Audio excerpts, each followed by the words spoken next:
सांगितले जाते की मेलेल्यांची कोणतीही गोष्ट जर आपल्याकडे आली तर ते ती शोधत येतात. मग त्यात काही चांगले आत्मे असतात तर काही वाईट.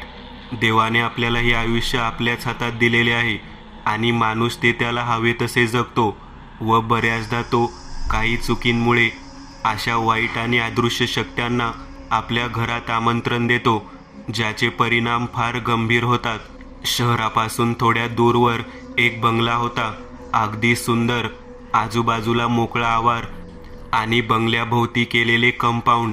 तिथल्या परिसरात काही फळझाडे व काही देखणी झाडे. तिथे बंगल्यासमोर एक बागही फुललेली होती. घराच्या समोर एक स्विमिंग पूलही होता आणि बागेत एक कारंजी होती. बंगल्यात म्हणजेच घरात बऱ्याच खोल्या होत्या. खालचा हॉल प्रशस्त व मोठा होता. बैठकीची जागा, डायनिंग टेबल, त्याचसोबत किचन आणि काही खोल्या व एक स्टोर रूम होती. ते घर खुशाल देसाईचे होते.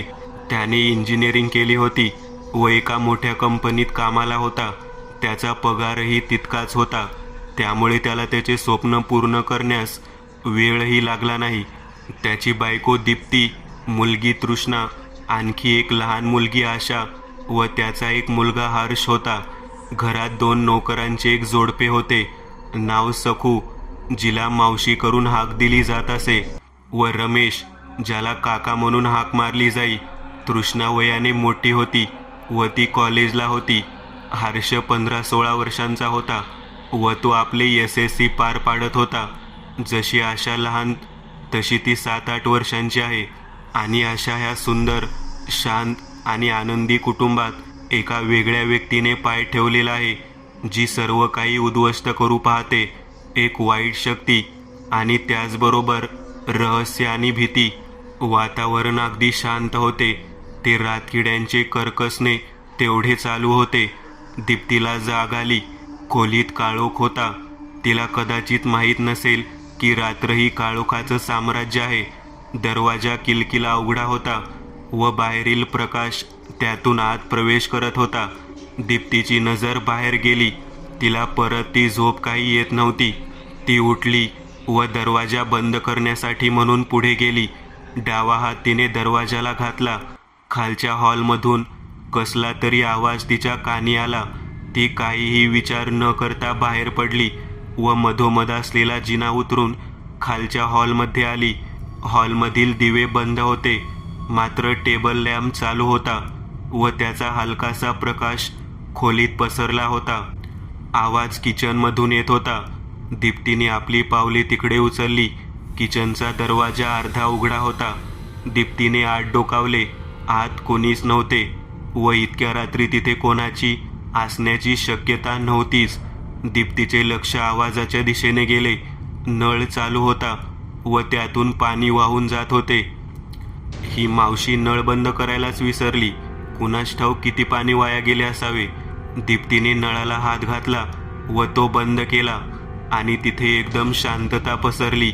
मावशी ही अशीच आता जास्तीत जास्त विसरभोळी होत चाललेली आहे. असो, ती आता झोपलेली असेल, तिला उगाच त्रास नको म्हणत दीप्ती मागे फिरली. पण अचानक समोर कोणीतरी आल्यामुळे दीप्ती दचकून मागे सरकली. तिने आपल्या धडधडणाऱ्या छातीवर हात ठेवला. मावशी, आपण इथे आता? बाईसाहेब, ते नळ बंद करायला विसरली होते. आता मला माफ करा. मी पुन्हा अशी चूक करणार नाही, कारण माझी चूक पाहायला तुम्हीच ह्या जगात नसणार, मावशी म्हणाली. पण तिच्या तोंडावर एक वेगळेच हास्य पसरले. तिच्या डोळ्यात खुनशी भाव चमकू लागले व तिच्या उजव्या हातात एक धारदार सुरा चकाकत होता. मावशी, हे काय आहे? तुमचे विचार काय आहेत? आधीच घाबरलेली दीप्ती थरथरू लागली. तिला काही कळायच्या आतच सखूने तिच्या पोटात तो धारदार सुरा खुपसला. दीप्ती वेदनेने जोरात किंचाळली आणि दचकून जागी झाली. तिचा चेहरा घामाने डबडबलेला होता. तोंडातून फक्त आवाज बाहेर पडत होती. छाती अगदी वेगात धडधडणाऱ्या हृदयामुळे वर खाली होत होती. समोर खुशाल गाढ झोपलेला होता. दीप्तीने आपले मोबाईल हातात घेतले व वेळ पाहिली. ती रात्री 1:30ची वेळ होती. दरवाजा करारला. दीप्तीचे लक्ष तिकडे गेले. दरवाजा उघडा होता, मात्र बाहेर काळोख होता. दीप्तीला दरवाजात एक आकृती दिसली. मावशी, आपण आहात काय? दीप्तीने थरथरत्या होटांनी विचारले, कारण ती अंगकाठी मोलकरीण सकूसारखी होती. दीप्ती फारच घाबरलेली होती आणि त्या काळोखात तिथले नीटसे दिसतही नव्हते. तिने लॅम्प चालू करायचा प्रयत्न केला, पण तोही बंद होता. खोलीत किंवा खोलीबाहेरही प्रकाश नव्हता. दरवाजात कोणीतरी उभे ठाकले होते. दीप्तीने आपल्या थरथरत्या हातांनी मोबाईलची टॉर्च चालू केली व उजेड समोर पाडला, पण तिथे कोणीच नव्हते. मगासारखा आवाज तिच्या कानी आला. आता तिला दरवाजात खरोखरच कोणीतरी उभे आहे याची जाणीव झाली, कारण तिला दरवाजात 2 डोळे व केस लोंबकळताना दिसले. मात्र काही कळण्याआधीच ते मागे सरकले. कोण आहे? दीप्ती थरथरत म्हणाली. कोणीतरी खोलीबाहेर मोकळ्या जागेत चालत असल्याचा आवाज आला आणि दीप्ती वेळ न दवडता धावली. तिला समोर एक पाठमोरी आकृती दिसली. मावशी, दीप्तीने आवाज दिला, पण तिला एक जोरदार धक्का बसला व ती डाव्या बाजूला असलेल्या भिंतीवर आपटली. तिच्या हातातून मोबाईल निसटून जोरात खाली पडला. तिच्या मानेवर गार स्पर्श झाला. तशी ती दचकली व तिच्या अंगावर काटा उभा राहिला. आई, कोण आहे? दीप्ती फारच घाबरली होती व ती पडलेला मोबाईल चाच पडू लागली. कोणीतरी तिथे धपाधप धावत पळत होते, पण अंधारात काहीच दिसत नव्हते. शेवटी मोबाईल हातात लागला. तो फुटला होता व बंद पडला होता. दीप्ती आपल्या थरथरत्या हाताने पॉवर बटन दाबत होती, पण फोन काही चालू होत नव्हता. दीप्तीने ओरडण्याचा प्रयत्न केला, पण तिच्या तोंडातून आवाज बाहेर पडत होती. घाबरलेली दीप्ती भिंतीला अगदी चिकटून उभी होती, कारण तो आवाज अगदी वाढलेला होता आणि दीप्तीला तो हवेचा स्पर्श झटकून जात होता. पुढच्या क्षणी मोबाईल ऑन झाला आणि त्याबरोबर तिथे नीरव शांतता पसरली. दीप्तीच्या कानाशेजारी जोरजोरात श्वास घेण्याचा आवाज घुमला. तसे दीप्तीने लगेचच मोबाईलचा प्रकाश समोर टाकला. एक काळा विभत्स चेहरा समोर दिसला आणि दीप्तीला त्या दृश्याने धक्का बसून ती मागे कोसळली व अतिप्रमाणात घाबरलेल्या दीप्तीने मोठ्याने किंकाळी फोडली. त्या आवाजाने सर्व घराला दणाणून सोडले. त्या आवाजाने खोलीत झोपलेला खुशाल खडबडून जागा झाला व धावतच बाहेर आला. घरातील लाईट चालू झालेली होती. दरवाजापासून थोड्याच अंतरावर दीप्ती बेशुद्ध अवस्थेत पडलेली होती व तिचा फुटलेला मोबाईल तिच्याच समोर पडलेला होता. दीप्ती, काय झाले तुला? खुशाल तिचे गाल थोपटत म्हणाला. आई, तुला रात्री काय झाले होते? आशाने विचारले. काही नाही बाळ, एक वाईट स्वप्न पडले होते, दीप्ती हलकीशी हसत म्हणाली. मात्र तिचे पूर्ण लक्ष नाश्ता वाढणाऱ्या सकू मावशीकडे होते. आई, दीप्ती दचकली व तिने समोर पाहिले. तृष्णा तिला हाक मारत होती. काय झाले? आई, ती एक गोष्ट मी तुला दिली होती, मला ती हवी आहे, तृष्णा म्हणाली. बरं. घरात दीप्ती आणि 2 नोकरांशिवाय कोणीच नव्हते. सगळे बाहेर गेले होते. काल घडलेला प्रसंग दीप्ती आठवत होती आणि तिच्या अंगावर काटा उभा राहिला. खरोखरच ती सखू मावशी होती काय, की मला भास झाला? दीप्ती स्वतःशीच विचार करत होती. तेवढ्यात धाडकन आवाज झाला आणि दीप्ती दचकली. खोलीतील खिडकी वाऱ्यामुळे जोरात आपटली होती. दीप्ती खिडकी परत उघडायला उठणार तोच, राहू द्या बाईसाहेब, मी बंद करते, तुमच्या हाताला मार लागलेला आहे, तुम्ही आराम करा, असे म्हणत मावशी ती खिडकी उघडायला गेली. दीप्ती आश्चर्यचकित झाली, कारण काल रात्री भिंतीवर आदळल्यामुळे तिच्या हाताला मार लागलेला होता, पण तिने ही गोष्ट कुणाला सांगितली नव्हती. दीप्ती थोडीशी घाबरत व दबक्या आवाजात म्हणाली, मावशी, तुम्हाला हे कसे कळले की माझ्या हाताला मार लागलेला आहे म्हणून? बाईसाहेब, तो हात किंचित सुजलेला आहे आणि तिथे लाली निर्माण झालेली आहे. आणा इकडे, मलम लावून देते व तुम्ही आराम करा. कुणास ठाऊक कधी काय घडेल ते. मावशी म्हणाली. लेक्चर ब्रेक झालेला होता. तृष्णा आपली मैत्रीण रिबेका सोबत बाहेर पडली. अगं लवकर, किती वेळ लावशील? तृष्णा ओरडली. होय निघतेच. आतून रेबेकाचा आवाज आला. ती शौचालयाची जागा शाळेतील इमारतीच्या खालच्या हॉलमध्ये होती. मुलींसाठी खास सोय व सुरक्षित म्हणून तिथे बरेच शौचालय होते. डाव्या बाजूला काही खराब होते व त्यामुळे तिकडे कोणी सहसा जात नसे. तिथले दिवेही गायब होते, त्यामुळे तिथे थोडाफार अंधार होता. अचानक तृष्णाला तिकडे हालचाल दिसली. कोणीतरी होते जे अंधारात उभे राहून तिच्यावरती लक्ष ठेवून होते. कोण आहे तिथे? परंतु ती आकृती मागे फिरली. लांब केस आणि पांढरट झगा घातलेली एक स्त्री आकृती तिच्या पुढे चालली होती. अचानक ती आकृती अंधाऱ्या कोपऱ्यात गायब झाली. घाबरलेली तृष्णा त्या कोपऱ्यात गेली.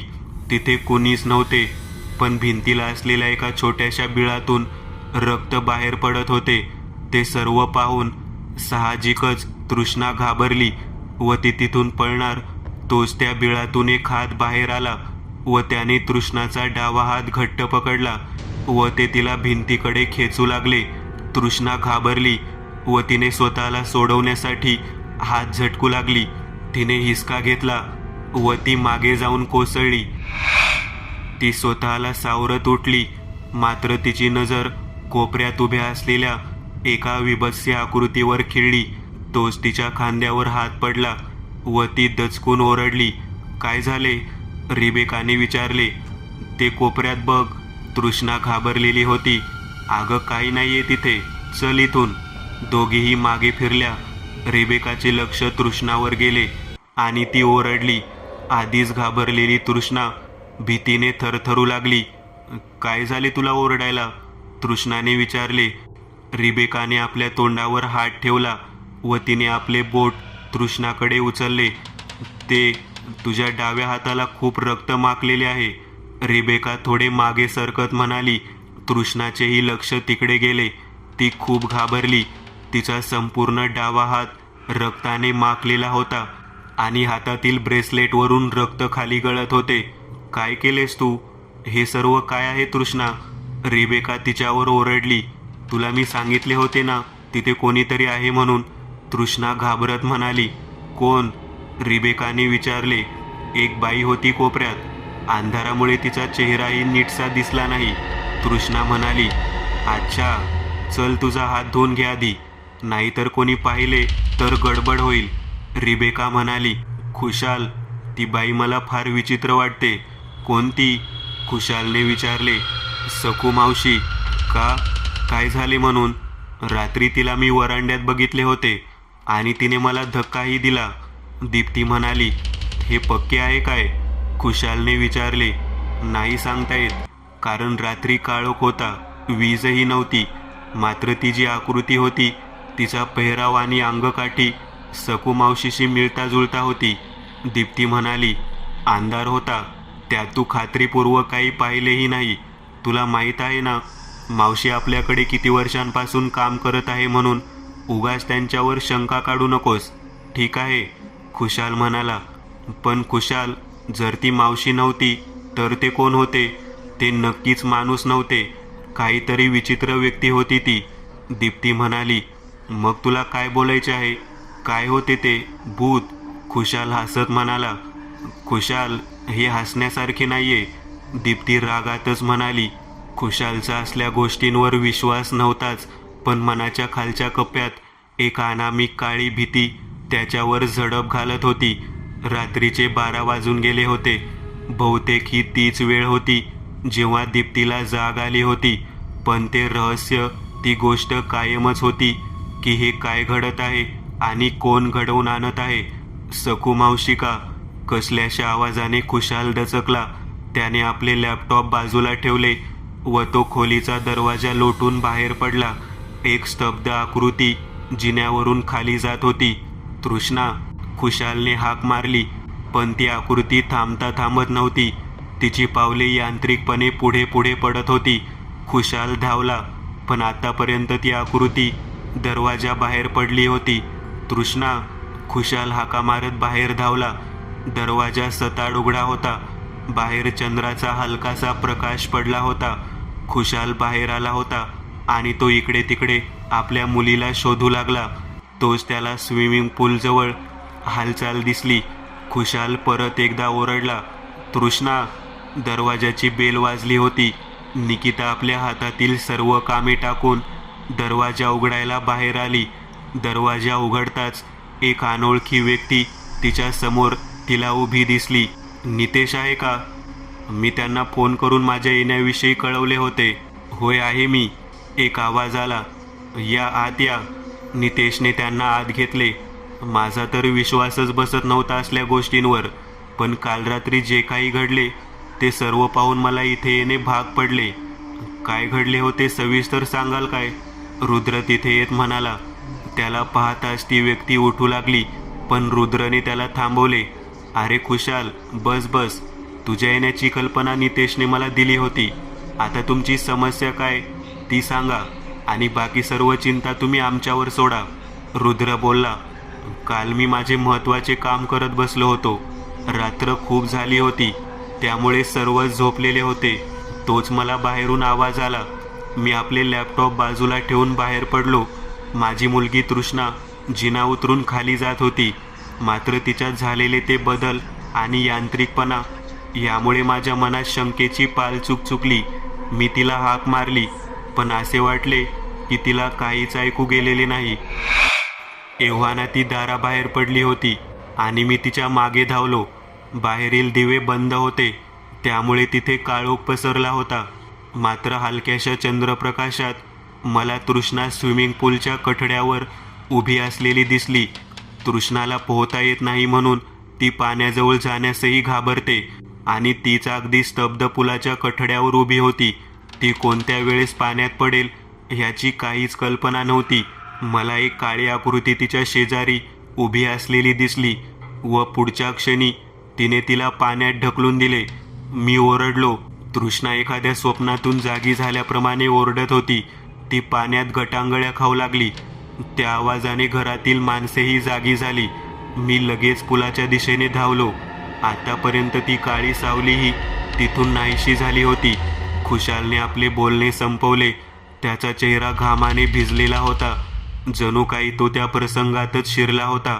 ही एकच विचित्र घटना घडली तुमच्या घरात की आणखी काही? नितेशने विचारले. दीप्तीवर ओढवलेला प्रसंग खुशालने सांगून टाकला व तिला मावशीविषयी वाटणारी शंकाही तिथे यावेच लागेल. हे सर्व जीवघेणे आहे. कोण आहे तिथे आणि काय पाहिजे आहे त्याला? रुद्र बोलला. दुपारच्या सुमारास रुद्र व नितेश तिथे पोहोचले. तो शनिवारचा दिवस होता, म्हणून अर्धा दिवस भरणारी शाळा आणि कॉलेज उरकून हर्ष आणि आशा तिथे हजर होते. तृष्णा आज कॉलेजला गेली नव्हती व खुशाल आणि दीप्तीनेही आज कामाला जाणे टाळले होते. त्यांनी दोघांना आत घेतले. रुद्रची नजर घरभर फिरत होती, पण तिथे विचित्र असे काही त्याला आढळलेच नाही. त्याने सर्व खोल्या आणि किचन रूम तपासून बघितले, पण त्याला अमंगळ अशी कोणतीच गोष्ट आढळली नाही. तुमच्या घरात किंवा आसपासही असे काहीच नाहीये जे वाईट शक्तींना आमंत्रण देऊ शकते. एक छोटीशी पूजा उरकून घेऊया रात्री, रुद्र म्हणाला व दोघेही घरी परतले. रुद्र, तिथे काहीच नाहीये म्हणजे खुशाल खोटे बोलत होता तर? नितेश म्हणाला. रुद्रचा चेहरा गंभीर झाला.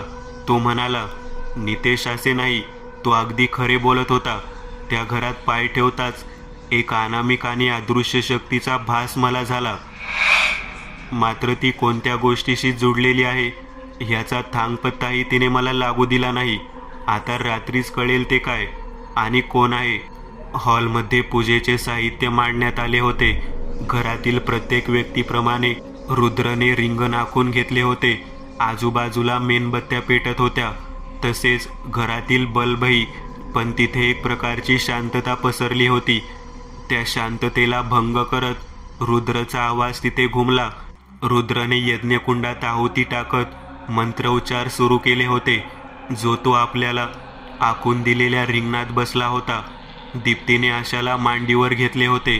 थोड्याच वेळात यज्ञकुंडातून निघणाऱ्या धुराने एक आकार तयार केला आणि तो धुरारूपी आकार संपूर्ण घरात वेगाने फिरू लागला.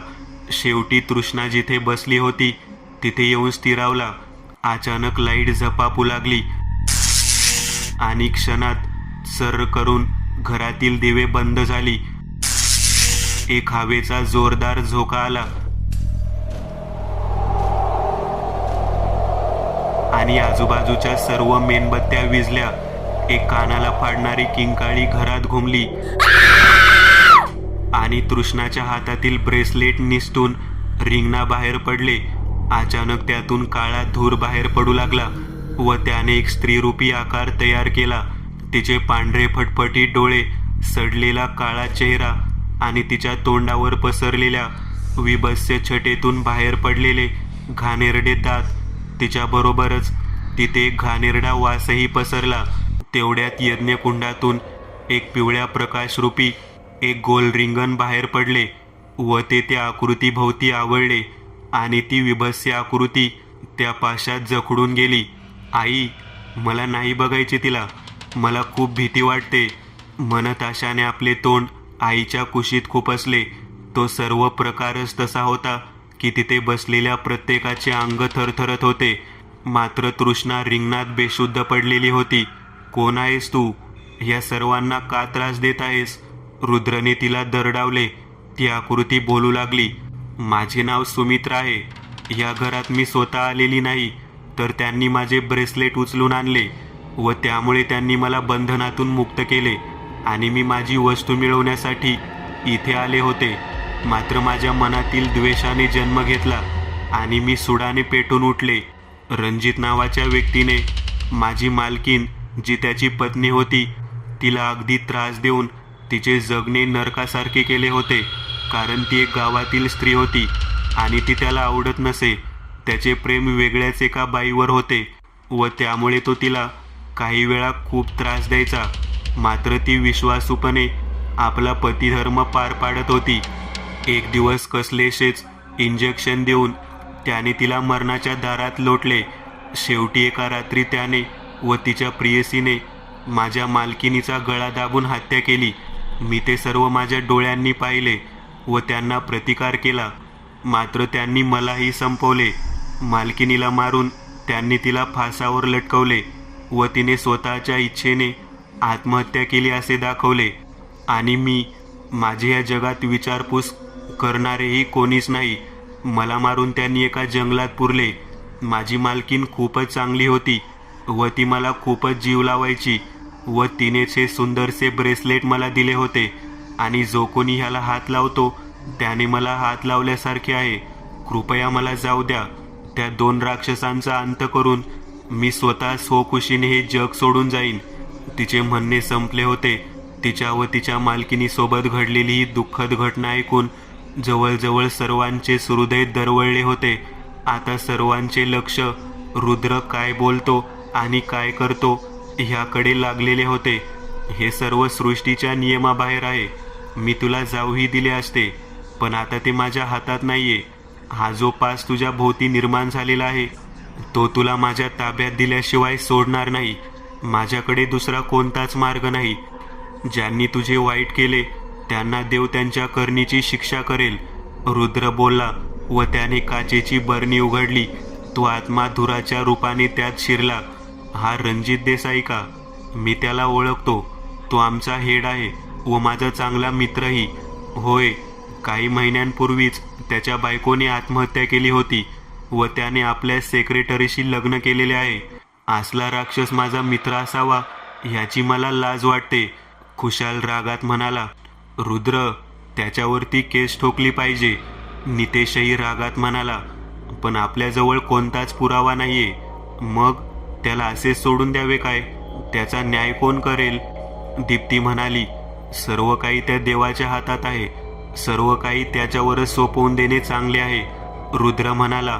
2 दिवसानंतर अचानक रुद्रच्या तोंडावर ओलसर थेंब पडला. तसा रुद्र दचकून उठला. त्याचे लक्ष खोलीतील छतावर खिळले. एक काळी आकृती त्याच्याकडे पाहून विभत्सेपणे हसत होती. तिने क्षणात रुद्रवर झेप घेतली. रुद्र बाजूला जाऊन पडला. तोच खोलीचा दरवाजा आपोआप उघडला रुद्र स्वतःला सावरत उठला. त्याच्या कानी घराचा मुख्य दरवाजा उघडण्याचा आवाज आला. त्या आवाजाने रुद्र खालच्या दिशेने धावला. दरवाजा सताड उघडा होता. घराबाहेर काही अंतरावरच नितेश खाली पडलेला होता. रुद्र धावतच गेला व त्याने त्याला उठवले. रुद्र, काय होते ते? आणि ते घराचे सुरक्षा कवच तोडून बाहेर गेलेच कसे? नितेश वेदनेने विवळत म्हणाला.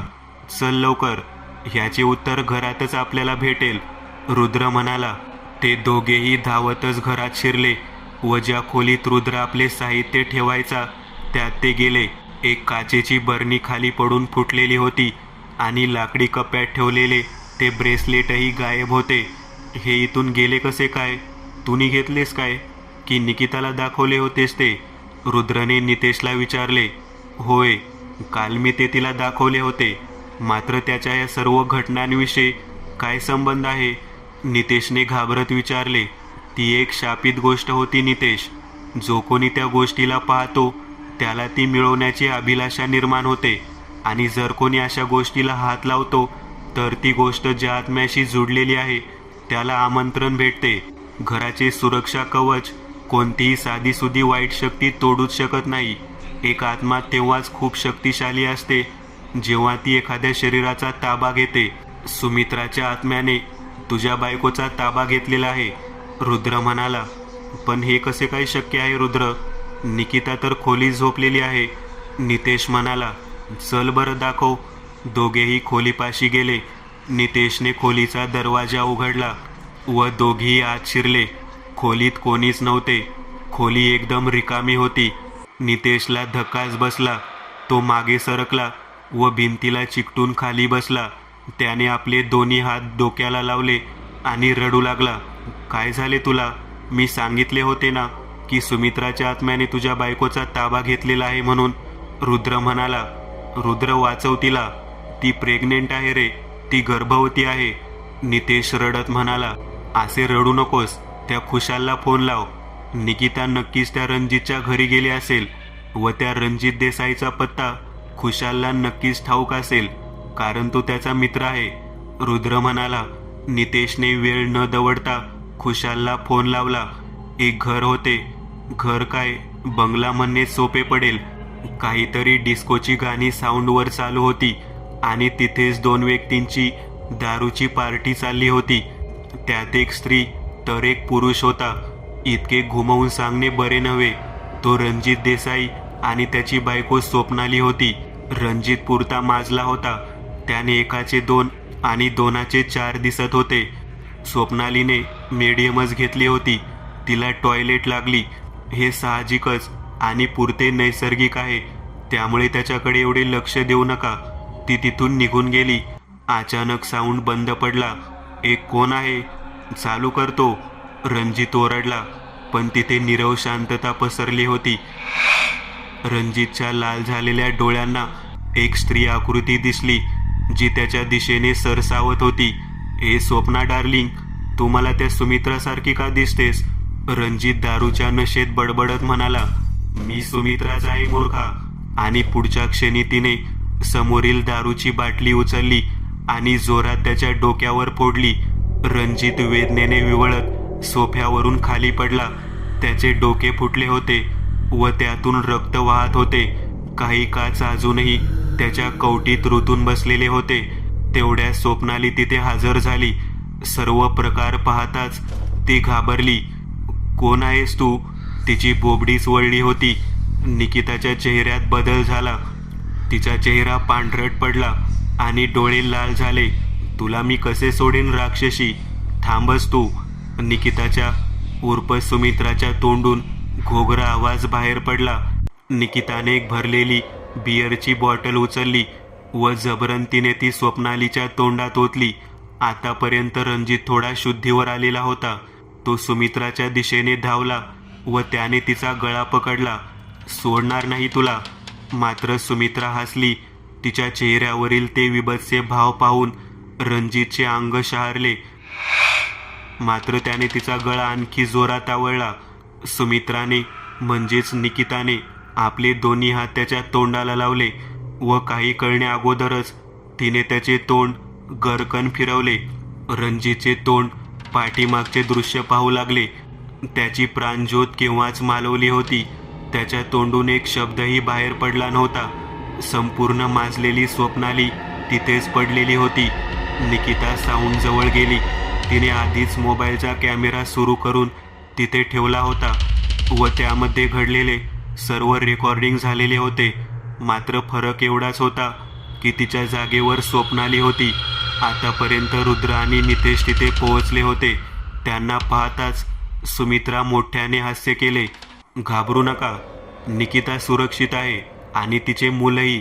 मात्र माझे एक काम करा, आता इथे पोलिसांना बोलवा व या राक्षसीला अटक करा आणि हा पुरावा त्यांना दाखवा, म्हणत तिने मोबाईल त्यांच्या हाती सोपवला.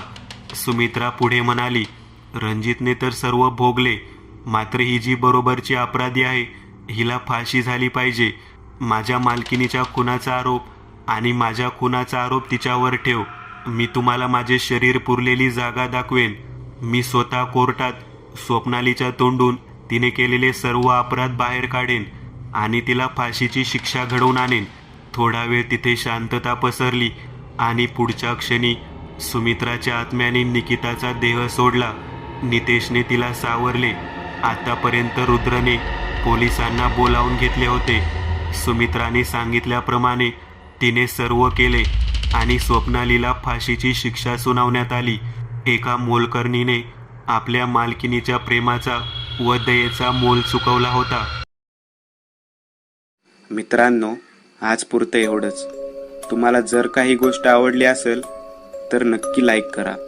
तुमच्यापैकी बरेचसे जण व्हिडिओ लाईक न करताच पळून जातात, पण हा जर व्हिडिओ तुम्ही लाईक केला तर मला जरा बरं वाटेल आणि असेच भारी भारी व्हिडिओ बनवायची माझ्यात एनर्जी येईल.